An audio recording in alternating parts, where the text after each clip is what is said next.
Episode 8 of Sir Ulric hosts Money Matters. Make sure to click subscribe. Now, Bitcoin is low time preference money. What are the low time preference things we are doing to usher in the financial revolution? What about the children? Well, Jonny Vance, creator of the Tuttle Twins, is educating the youngest generation where our last few generations have missed out on critical precepts of why sound money matters. Jonny, thank you for coming on the show today. How are you? I'm doing great, man. We got the halving happening. We have Taylor Swift dropping an album. You know, good things.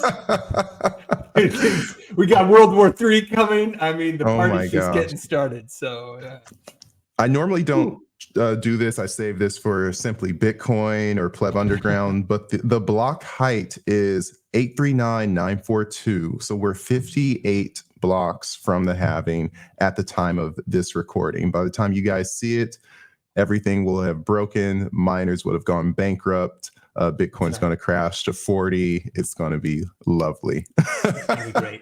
It's going to be great. Right on. But I'm here to primarily talk about your efforts in sound money education, and you're the co-creator of the Tuttle Twins. And I just want to start off asking why the animated series of two kids and their grandma talking to brilliant or just generally historic economic figures.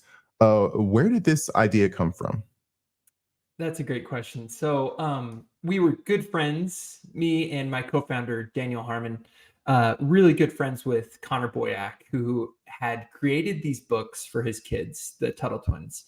He'd been looking around and saying, like, I want to teach my kids these hard money principles, these principles of Austrian economics, but there's nothing out there like that for kids. And so he just started writing them himself. And he wrote one, and then people were like, oh, I'll buy that for my kids. And then pretty soon he'd sold 1 million books. And then we were like, Connor, Daniel and I had come from the advertising world. So if you've seen any of the Harmon Brothers commercials on the internet, you know, the pooping unicorn for Squatty Potty, or like the purple mattress, basically the ones that you laughed at and maybe didn't skip as much as the other ones. Like, that's kind of where we started. And we were like itching to get into original content. And we've been, you know, believers in these principles of freedom for so long. And so we just approached Connor and we said, Connor, what if we adapted your books into a TV show?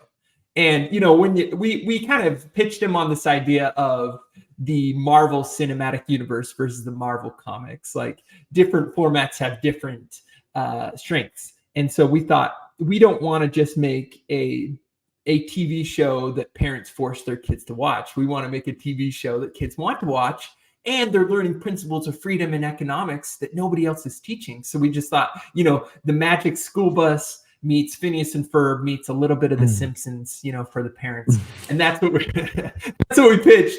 And we pitched that to Connor. Loved it. I had this idea of, I had this kind of crazy grandma, the kind who would garden naked, but also she was like, she would hit you with some wisdom where you're like, whoa, where did that come from?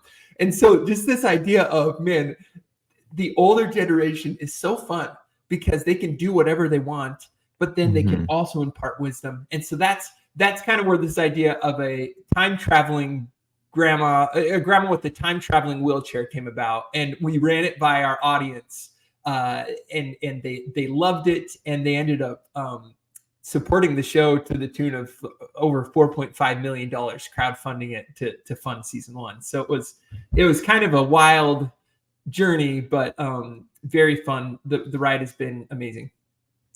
It is so funny. As you described the grandma, I'm like, man, I'm like, you know, I just turned 40 and I could see myself turning into that grandma. It's like, oh wow, like the craziness because I don't care. Yeah, I'm like, already, oh yeah, I already don't care. Oh my gosh, what happens when I turn 70? It's like, I'm going to be a mess. And Bitcoin. The production team. So it's like so there is a creator of the concept of the book series. You adapted it, and you guys are in media. You guys produce commercials. You guys produce this show. How large is the production team working on the Tuttle Twins? Yeah, that's a great question. So we have a core team of about 20 members that work in our office, and then we have like a remote kind of team. I guess with every episode, it takes about 7 to 8 months per episode to make, and we have our animation house spread out. We have one in Colombia, we have one in Ireland, and so yeah, we just kind of use a lot of free trade to get stuff made, as we say in the show. Right on. And so, and we're going to try to look at a couple clips on this for this episode. It will be the first time we actually incorporate a little video in our interviews. But when it comes down to these topics, and we'll look at a few, do you think that these topics are a little heavy for children? And I hearken back to, I'm the oldest of 5, so I've seen multiple generations of kids shows. Excuse me. So, I was in Sesame Street. My sister, who's just a few years younger than me, she was into Barney. Then I have, a sibling that's 15 to 17 years younger than me, and he was watching The Wiggles. My sister, who's about 9 years younger than me, she was watching something else. But it's like these. Never have I seen in all of those, it's like Sesame Street. I learned Spanish, I could count to 10, when I was 3 years old in multiple languages. And I came from a single language household. But then now the Tuttle Twins, they're teaching Hayek and Mises. And I think I even saw, you having Karl Marx as a special guest, kind of like as a satirical version of him. But it's like, is this stuff too heavy for them? If we were approaching this from in the system, I think we would have agreed and said, yeah, let's not touch it. Kids just want to be kids. But man, what Connor proved with his books was he was teaching these to kids, and kids are smart. Like, I think we dumb things down for kids way too much. And if we're not teaching him, somebody else will, right? And so when they first come across Marx, maybe they're going to be, oh, this sounds really great. And so that's just been a little bit of this. I think what we've learned along the way is that kids don't like to be bored, but they love to learn. And so if you can package learning in a really fun way, in a way that makes you laugh, in a way that like you're watching again and again, like kids pick up on it. They pick up little things here and there, and it's pretty incredible. Yeah, so we're just going to go ahead and jump into one of these. I can't get enough of the Karl Marx it's a small world socialist version. So I'm going to pull that up, and let me see. Again, I don't have a producer, but I want to make sure that I have to share the screen. It's all right. Everyone knows that I'm by myself on this one. Let's find it. There we go. Share that screen. Audience here. A real historical simulation of socialism with the happy singing puppets and everything. Here we go. Socialism is great, socialism is grand. We will all have a ball if we follow the plan. Where they force us to share, cause the government cares. Socialism is the best. Oh, look over here. This is where socialism has worked. What's socialist about this place? Greece had a lot of socialist policies like free college, including free tuition, free books, free meals. I mean, I wouldn't mind an all-expenses-paid trip to Princeton. Oh, I like the way you sing, which is weird because I usually hate women. Hold on. You guys don't hold back. What?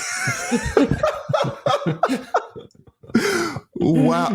We're being we're historically accurate as possible. Like, we told him things. At one point, we had the line about Marx suing his mother when she cut him off from his inheritance, and we dialed that back a little. But they're all true. We're just showing Marx as he is. Man, that is too funny. Let's continue. Socialism is great, socialism is fine. When we all get free school books and food all the time. Really, who needs a job when you get free coupons? But our country goes bankrupt. The country went bankrupt? Yes, many students chose not to graduate at all and made a career out of getting free stuff paid for by taxpayers. It was one of the many systems that bankrupted Greece. Bizarre fusses and real socialism. Go to a place where everything was socialized. Like this.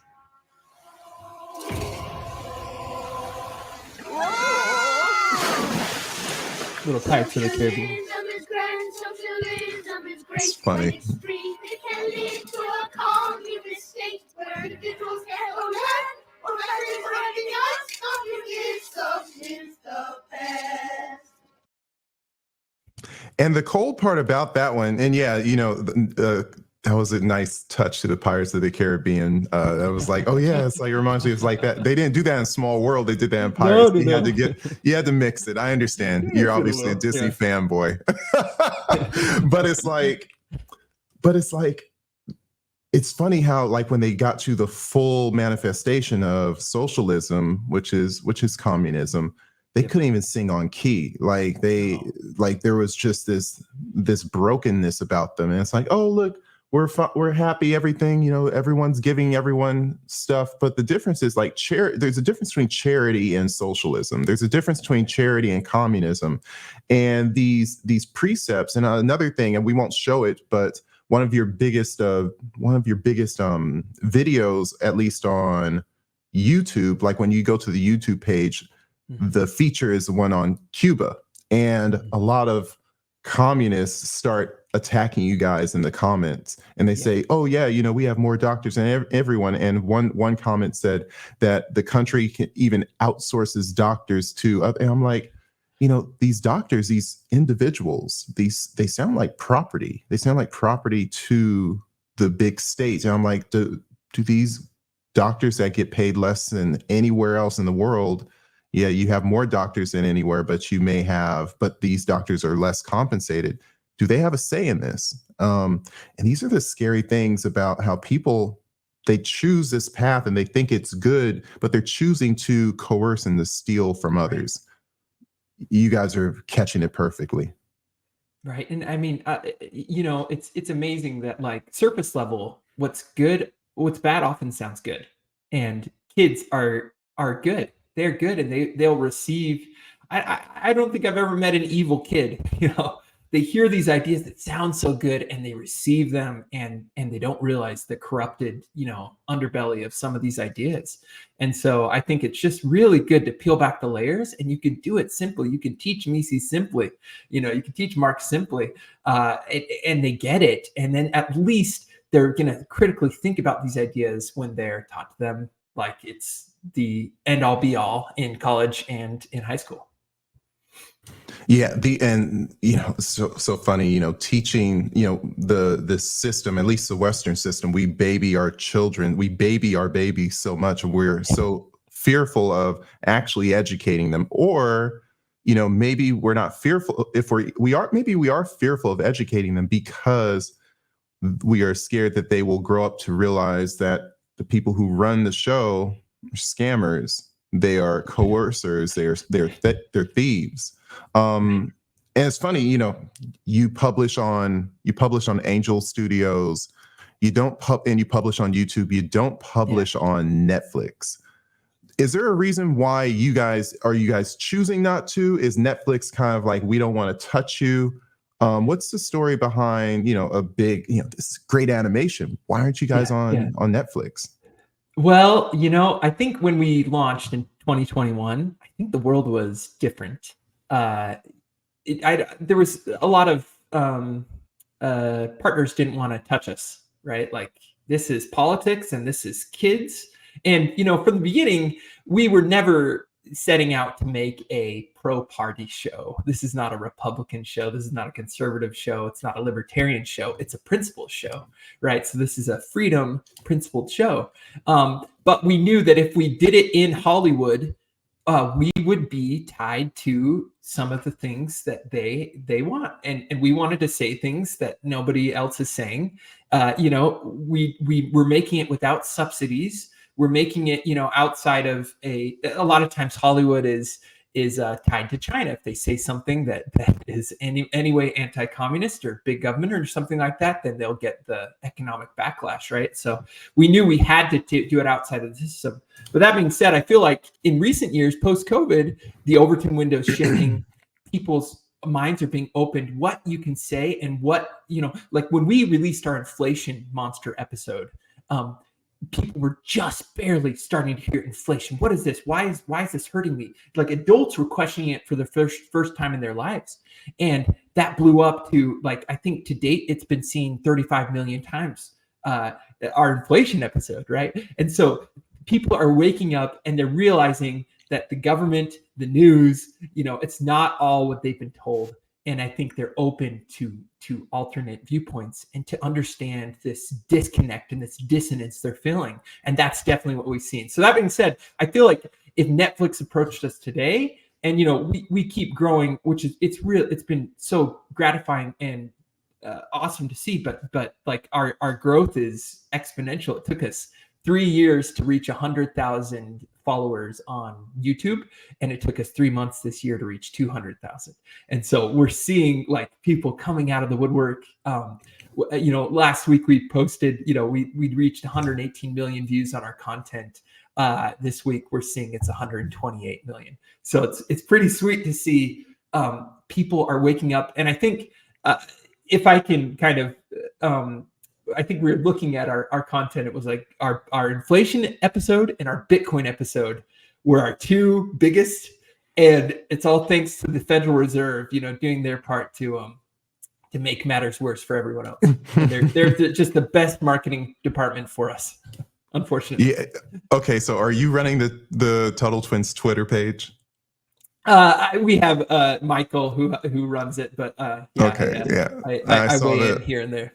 Right on. Yeah. 118 million views. The Federal Reserve is the best marketing department. When I can chew gum and walk, I'll pull that up for you guys. And while I pull that up, I kind of want you to talk about why Angel Studios. We talked about why not Netflix, but what's the value proposition of Angel Studios? So for centuries, centuries is the wrong word. For decades, Hollywood has dictated what we watch and the culture that kind of comes through Hollywood, right?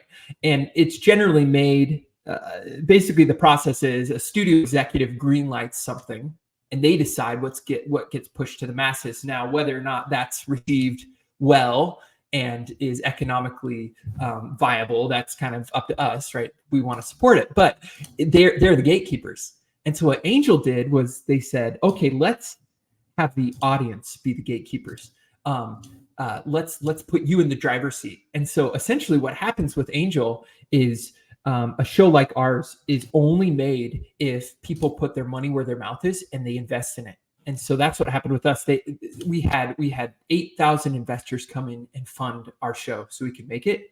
And then every decision is made, every big decision, we turn to our audience to say, okay, what lessons would you like to teach your kids? What problems are you worried about as a parent?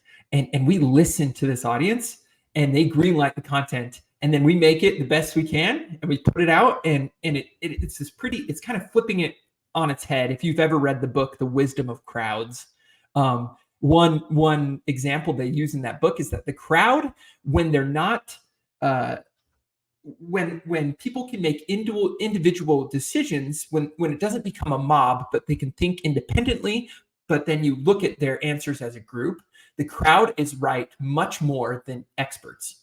And so like, who wants to be a millionaire? When you ask the audience, call a friend or ask an expert, like most of the time. And so that's exactly what's happening. Like they can greenlit the movie Sound of Freedom. And that was a smashing success. And I think if I remember correctly, the Rotten Tomatoes score lined up, at least the audience score lined up with where our audience thought it would be before even launching. So it was kind of cool. Like you could forecast how it's going to be received if you lean on the wisdom of the crowds. It's interesting concept that you mentioned with Who Wants to Be a Millionaire. And I remember that show, and it was really, when it first came out, it was like the best show on TV, but it's like they would phone a friend for the early questions about, something maybe on the first to fourth question that you would think that they should know, but it's like, it's kind of easy, but it's like, they're going to ask the audience. And then the later on questions, you would hope that their expert has those very particular questions to be answered. And I think when we think about Austrian economics and Keynesian economics, we treat economics as if it's this specialized construct that only a select few, when I say we, Keynesians, only a select few people have the wits, have the wherewithal, the understanding to make that decision. And we're not going to show this cut, but there's another one with the Soviet Union about central planning, and you guys had, people lining up for bread, and the central planners thought that they would have enough bread for everyone. But in their short sight, because we humans are finite beings, they ran out of food, and that's what they experienced. If you go back to the history in Soviet Russia, they were people who worked at grocery stores, people who worked with food had an advantage over the others because they had the access to the food that was somehow misallocated by the central planners. And so long-windedness is economics. When you think about Crusoean economics, I think I'm saying it right, but it's like economics can be brought down to an atomic level of your incentives with the incentives to the person next to you versus this holistic empirical construct where critical things get missed out. What are your thoughts on that? Well, I never thought about it in that context. In the way that studios executives are central planning our entertainment, right? And we've seen how far that's deviated from the wisdom of the crowd, where people are like, just don't preach to me anymore. Just entertain me, right?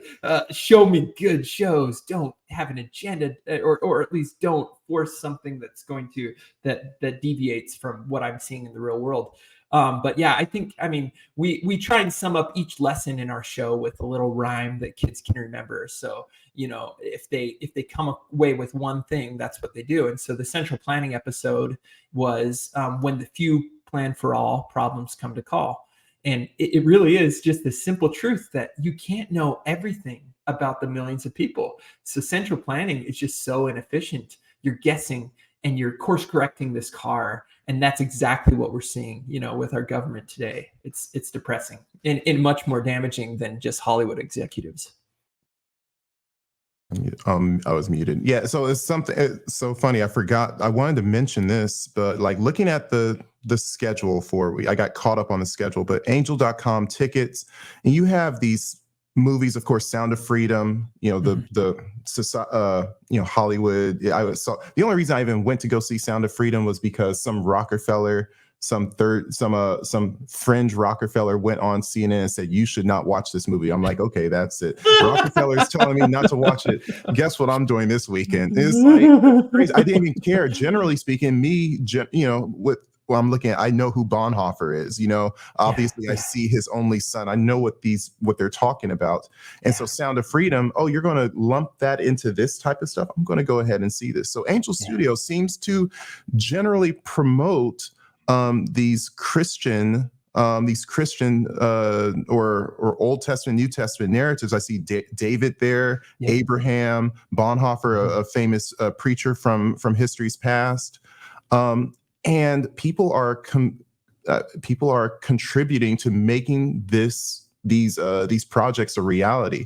And you talk about Hollywood subsidized, and they're subsidized, and that's something that's new to me. I've never heard of, and explain this as well. But you have Hollywood subsidized, and then you have Angel Studios subsidized by the consumer, the people. It's like, yes, we want to see this. I remember Sound of Freedom. It's like, pay it forward. Pay for someone else's ticket to go see it for free. And they exponentially grew their opening weekend, which, by the way, that show, I think it took 5 years to get released. Like Hollywood was blocking it for some reason. So my question to you, what the heck is Hollywood subsidized? They make enough money. What are they subsidized for?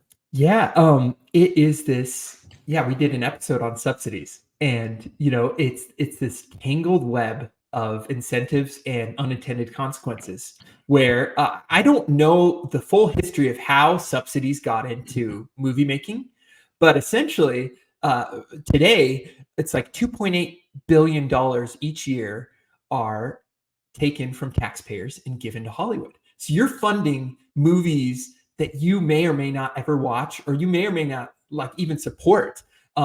And that's going to Hollywood, and it's all for, it brings jobs to our state. Well, you look at, a production crew coming in, they're often going to take their own crew, bring them into the state, pay them, right? And then you're coerced into funding their content. So we believe that, it should be voluntary. If you want this content, that's where you can vote with your dollars. If you don't, I'm sorry, but your dollars are going to support, whatever garbage is coming out of the Oscars this year. So and it was interesting that we had a congressperson in South Carolina debate this on the House floor, and he said, it was this debate. Well, are subsidies good for South Carolina? Are they bad? And the opposite side was like, well, don't you like the righteous gemstones? And he's like, it doesn't matter how good the content is. Like, they're just taking money from us involuntarily to fund Hollywood.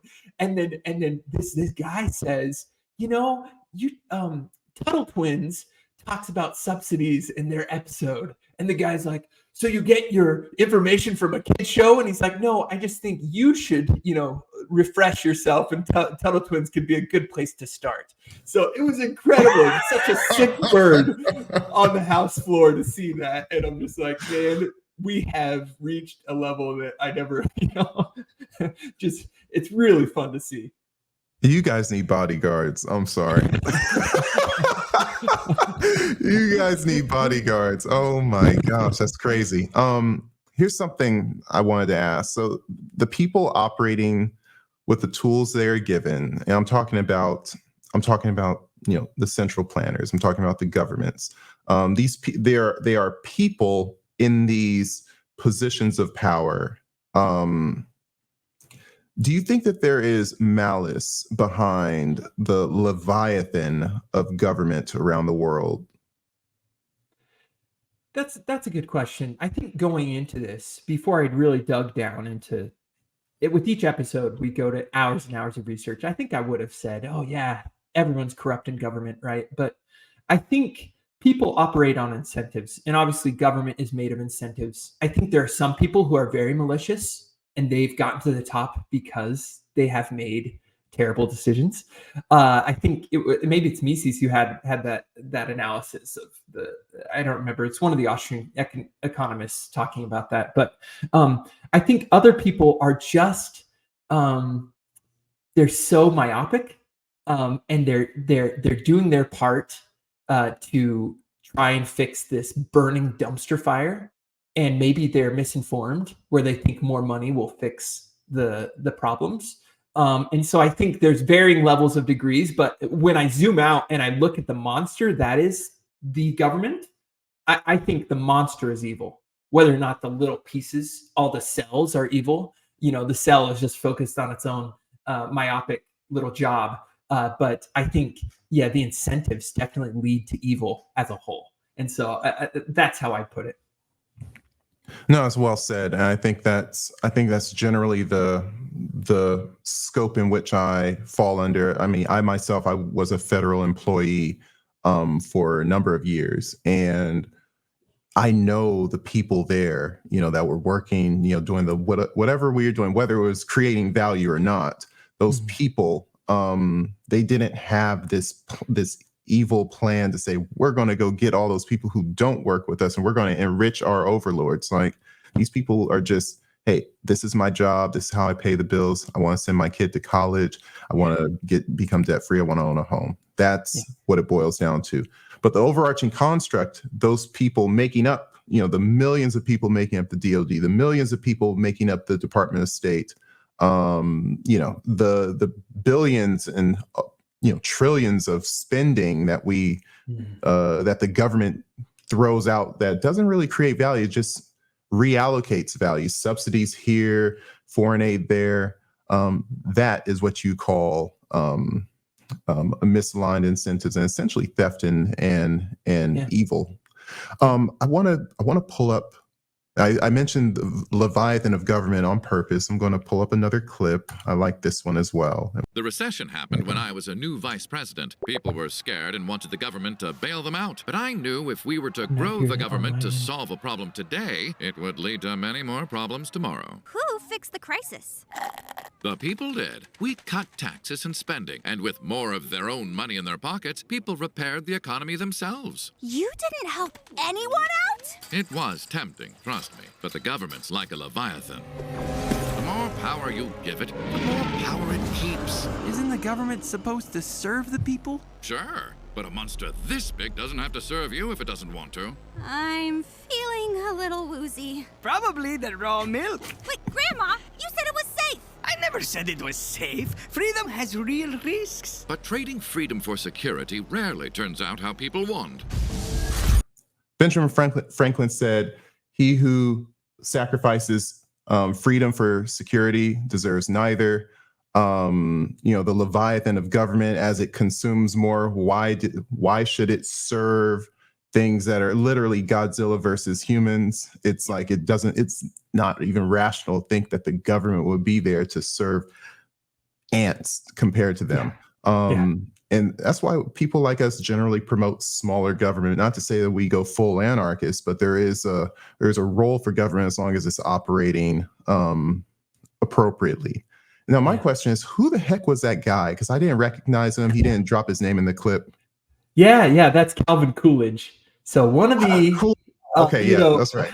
One of the not well-known presidents, but he averted maybe a bigger recession than the Great Depression by resisting the power to grow the Leviathan. So that we're like, oh, and he had a pet raccoon, which we have a raccoon in our show as the sidekick, and we're like, oh, this is too good. Yeah, let's so detailed. Yeah, no, I mean, Cool Cal. He was Cool Cal because he wasn't going to get pressured by Congress, by the other political entities that say we have to spend. And what ends up happening, shortly thereafter, I think FDR was elected and he had his New Deal, which was essentially the opposite.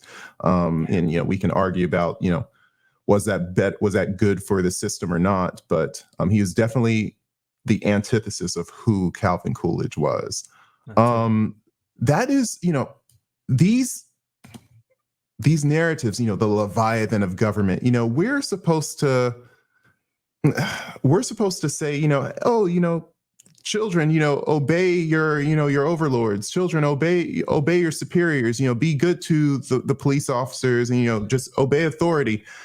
Can kids understand the difference between defending your freedom and resisting authority in the appropriate way? Like, how have you seen that dynamic? Because it's a small line. You can get really quickly into this debauched kind of burn everything down dynamic. But then you have the sovereign individual who says, no, the government shall not have that power over me. How do you walk that line? Yeah, I think it's nuanced, right? Like, we've definitely had parents be like, you had an episode on civil disobedience and now my kid doesn't want to clean their room. And we say in that episode, civil disobedience, you can break any law, just be prepared to pay the price. And, that kid is not prepared to pay the price of what it takes to disobey mom, right? If you think it's an unjust law. But then we also try and model with our kids. They come from a loving home where they're always respectful to their parents, and their parents aren't coercive, but they ask, they help them think critically, right? And so I think, we've had people say, "Oh, you're propagandist," and initially we used to flinch at that, but no, we are propagating ideas. Every parent is propagating ideas to their kids. If you're not, someone else will. And so it's like, what do you want to equip them with? Things that have helped you, life hacks, or do you want somebody else to take it, right? And so I think it's a balance. Every family runs differently. We don't want to parent your kids. We want you to use Tuttle Twins if that's a tool that you agree with. And so I think depending on the episode, it's such a balance.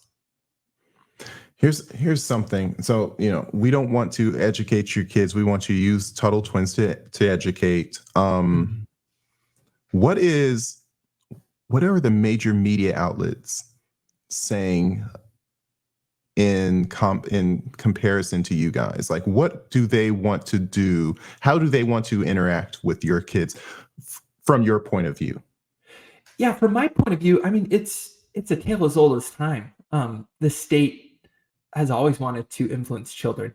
They're moldable then, and then we have social activists now who are like, I don't have kids of my own, but I want to get handsy. I want to start, I want to mold. I want to shape the generation. And I think if you look at kids as like something to be molded and something you can meddle with, and you look at it like, well, the world will never change if these terrible, racist, homophobic, whatever adjective you add before this, parents don't teach their kids what I believe, right? So I have to get to the kids, and it's just like, gosh, get away from the kids. And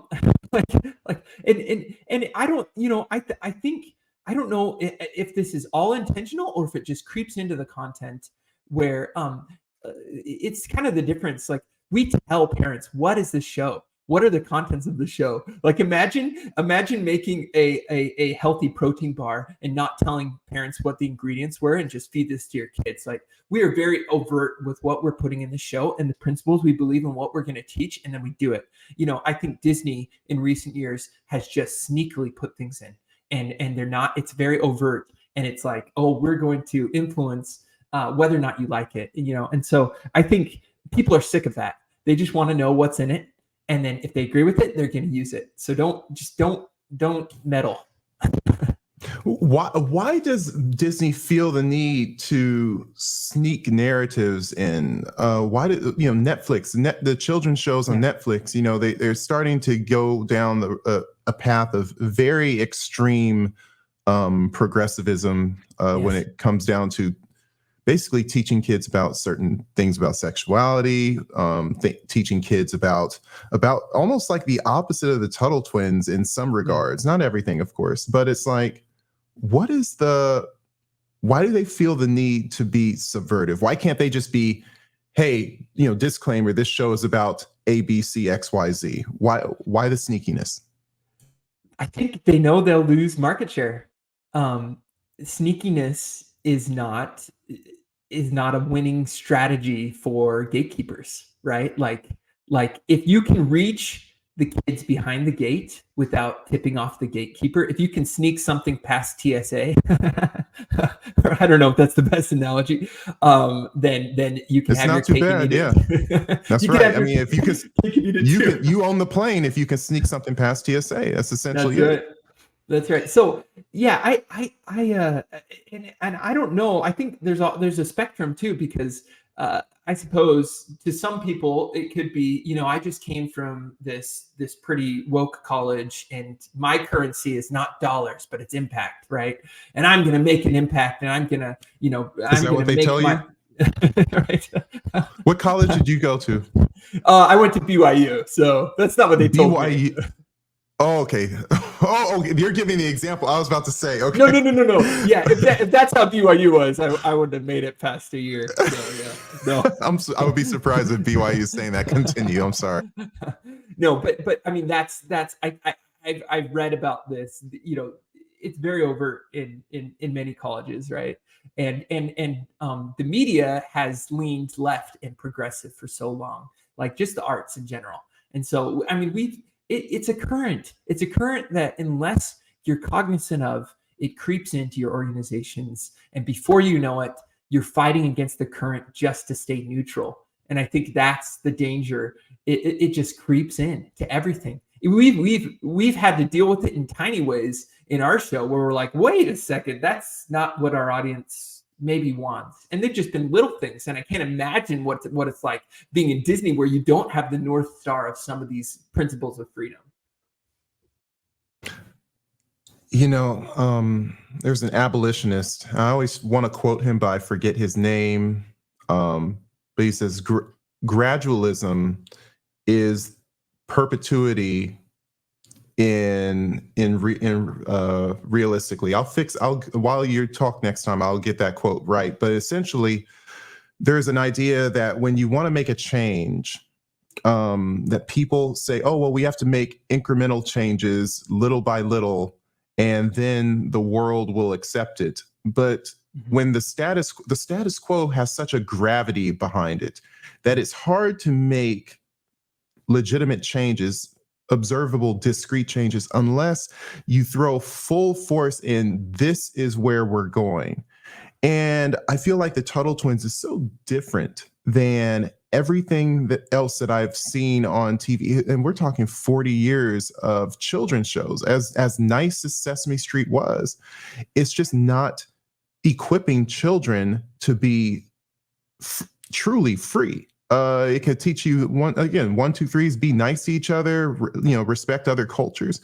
But are you going to be a slave to the state or to some sort of large body entity that you kind of have to do what they say because you don't know either way? What are some of the other principles? And I think, besides freedom, that the Tuttle Twins teach? And I guess one, I would talk about Bitcoin. Is there anything else? We know Bitcoin, freedom. What other things is the Tuttle Twins talking about? Yeah, great question. So we have an episode. I'll rattle through some of the episodes that we just finished, and then we're actually premiering season 3 in just at the beginning of May. Yeah, some of our other episodes have been, let's see, collectivism. We've had an episode about the non-aggression principle. We've had episodes about free trade. We've had episodes. Oh, and then our upcoming episode, we have one coming out with Micro about skipping college, when it's right to skip college for kids, right? Like some of these things that are ingrained so young. And there's a path outside of it. We have entrepreneurship. We're doing one this upcoming season on the fatherless epidemic. We're doing one on the military-industrial complex. So you're breaking down some of these things that maybe adults don't want to talk about to a level that kids can safely learn about it. And the side effect is, we found, man, when we distill things down to a level kids understand, hey, tons of adults do too. And there's something about a cartoon where adults take their blinders off, where they're like, we get comments and messages all the time. I'm 30 something, and this is the first time I finally understand inflation, or like, nobody told me about this. Why? I studied economics, And so it's ridiculous, but it's also so cool to see that we can make a difference in our fans crowds. When they put their mind towards something, they can make a difference against this behemoth and this like cultural cesspool we're all swimming in. Yeah. And so you do talk about Bitcoin, and we like to talk about Bitcoin on this show, of course. Can Bitcoin fit? Oh, by the way, the quote, so I don't blow it. William Lloyd Garrison, I've quoted him like a bunch of times in my own writings, but gradualism in theory is perpetuity in practice, meaning that you can't the people who are trying to make a change can't go into something with a soft demeanor. They're going to get pushed back, and the Tuttle Twins is anything but a soft demeanor, and that's brilliant. And again, the cartoon, it disarms you, because you look at, it's comforting to see all these animated smiling faces. Everyone's kind of perfect in the way they're drawn. They don't have they wear the same clothes all the time. It's always bright, and then it's like, oh, that concept, wow. And people already always have their guard up when you see this old curmudgeon with 30 years experience and like, let me tell you about something. I don't want to hear about that, grandpa. But from the kids and a fun-loving grandma with her time machine wheelchair, it's a little different. But Bitcoin, Bitcoin has, and now I've decided I'm going to show a Bitcoin clip, third clip from you guys. I'll find one while you're talking. But can Bitcoin help fix these problems that the Tuttle Twins purports, and how can Bitcoin fix these problems? Yeah, as I was saying before, each time we write an episode, we spend hours and hours researching. And when we did our Bitcoin episode, I read the Bitcoin Standard by Safety, and it was mind blowing. Like I'd been a holder of Bitcoin since 2016, but I didn't understand what I held. And going down that rabbit hole of trying to teach it, distill it down to a level for kids, it was almost a spiritual experience for me to see, wow, look at the downstream effects of bad money, and look what we could change, and look how many things, if we can fix the incentives like we were talking about earlier with this huge Leviathan, cut off the lifeblood in a way, maybe we could fix a lot of things. And so we're working on our second Bitcoin episode, which will premiere, later this year. And the concept is, when money is controlled, money's corrupted. And so it's showing all the ways inflation, when government controls money, we're living through inflation right now, several times higher than they're reporting. Everyone feels it. Printing wars, right? Like there are 3 wars on the precipice right now. And then the third one, like actually seizing money from people, like we saw with the Canadian truckers. Like, people don't realize that money is not their property when governments can seize and freeze their bank accounts. And so, and then that ultimately in the episode culminates to, this is what 90% of the countries right now are considering CBDCs. And this is control on steroids. And imagine if they could, keep you or put you on a blacklist for buying End the Fed by Ron Paul. Like it's a scary future we're living in. And so I absolutely think if we can fix the incentives, which money is this upstream, it is the most powerful incentive, we can fix the world. We in the episode, I won't spoil too much, but we for all the Lord of the Rings fans, the money printer becomes a little bit of this whispering ring, like Keynesian economics, money printer go brrr, like, and it is this corrupted, all powerful ring, right? It is, nobody should have this power. And anyways, we have some fun. But in short, you must destroy it. And Isildur's like, no. Cast it into the garbage can. It's still cast it into the garbage can, Jerome Powell. That's so crazy. Okay, that's a great teaser, and you released it on Money Matters. I can't wait to see that episode. But in terms of Bitcoin, it's so funny. I've seen dozens of, maybe not dozens, maybe a good half dozen clips. I've never watched a full episode of Tuttle Twins. I just, I consume in shorts. And I've seen so many, but they're all generally from the same episode. Is that what you're saying? From the Bitcoin episode? Yeah. We have one Bitcoin episode, and okay.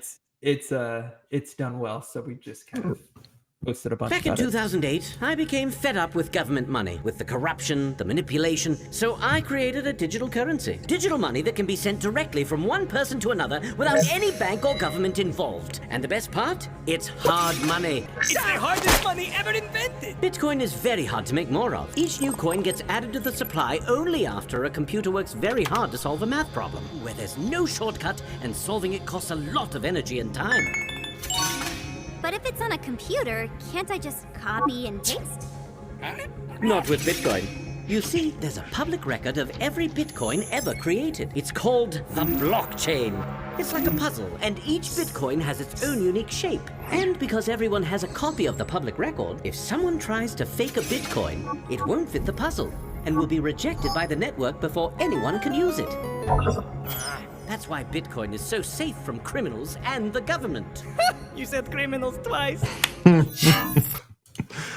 All right, that was really good, and it's the nuance. It's Satoshi. Satoshi has a British accent, and he's like you never see his face. She says criminal twice. Like you guys are throwing darts constantly. Like every clip seems to be like, these people need an additional bodyguard. It's like, it's so funny.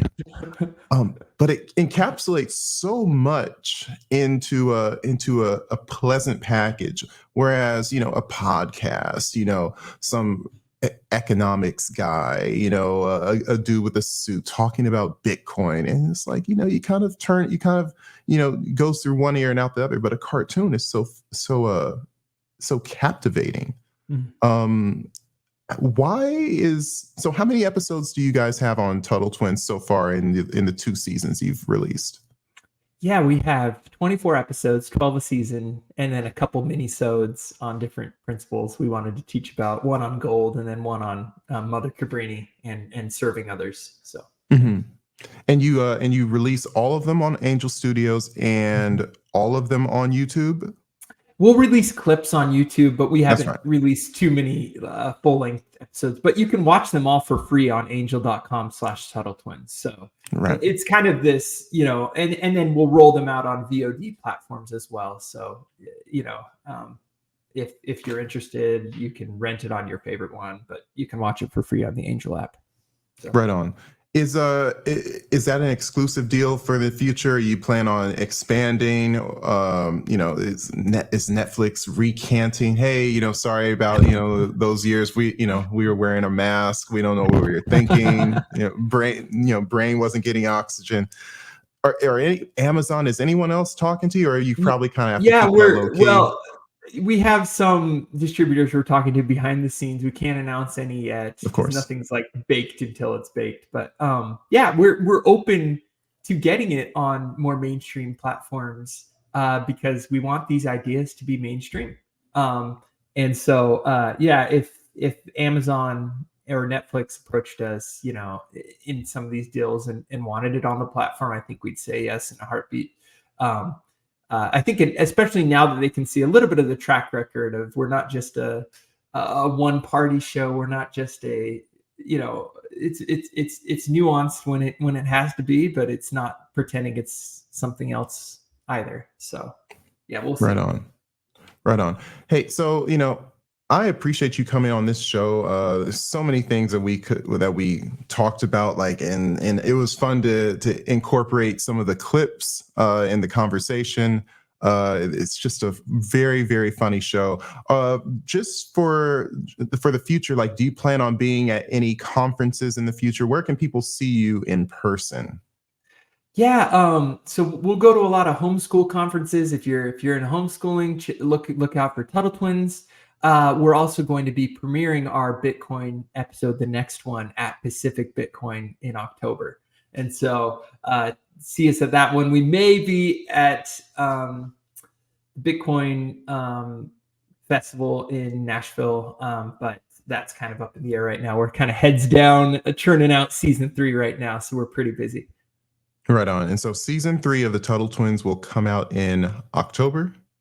No, it actually comes out in 2 weeks. So we're premiering the season, and then we release our episodes on a monthly cadence. And so that's kind of how we do it. Right on. Well, I'm excited to see the season 3 and potentially see it the Bitcoin episode firsthand at Pacific Bitcoin in October. Jonny, I thank you for this time. It was and I normally tell stories about how I meet my guests. I remember I was hungry after playing some 3-on-3 basketball, and I walked up to one of the lunch trucks at Pacific Bitcoin, and I believe you were wearing a Tuttle Twins shirt, because I would not have recognized you, behind the scenes guy. And it's like, you're the Tuttle Twins guy? And I was just like, I can't believe I'm meeting you. I wanted to shake your hand, and you were so gracious. I don't think we exchanged contacts, but then we saw each other again at the kind of the not after party, but it was like the next morning coffee at Pacific Bitcoin in Venice. We exchanged numbers there. You were so gracious, and with your busy schedule, I thank you for taking time to come to the Money Matters podcast, and I look forward to seeing you again in the future. Thank you so much for having me. It's been a joy. Right on. So that was episode 8 with Jonny Vance, co-creator of the Tuttle Twins cartoon. Again, season 3 is coming out in 2 weeks. The Bitcoin episode will be premiered at Pacific Bitcoin this October in Santa Monica. If you're there, make sure to check it out. Go shake Jonny's hand. He's a great guy.